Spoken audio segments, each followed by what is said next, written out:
Движењето БЕСА и ВМРО ДПМН, односно партиите кои освоија најголем број советнички места од албанскиот и од македонскиот блок на вонредните избори во Тетово, неофицијално ќе го формираат мнозинството во новиот совет на општината.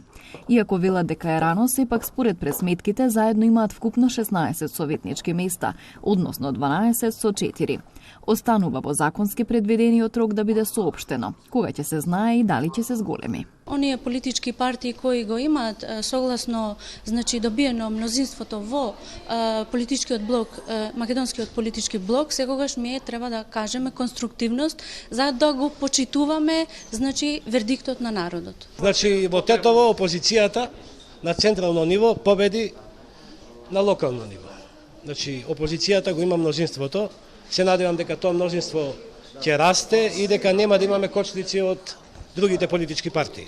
Место во Советот освоија уште 4 партии. Демократската унија за интеграција ќе има 11 советници, Социјалдемократскиот сојуз на Македонија 2, а Алтернатива и Демократската партија на албанците по 1. Според резултатите, од ДУИ сметаат дека ќе бидат опозиција.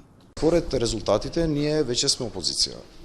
Една силна опозиција со СДС, со ДПА и со Алтернатива.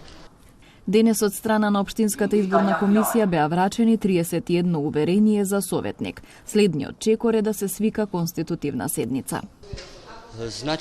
Врз основа на изборниот законник од денот на доделјување на уверенијата има законски рок 20 дена да се свикува првата седница на Советот на општина Тетово. Изборите за членови на Советот се одржаа на 20 август, откако претходниот состав не успеа да ја донесе и усвои завршната сметка во законски предвидениот рок. На избори излегоа 35,31% од граѓаните со право на глас.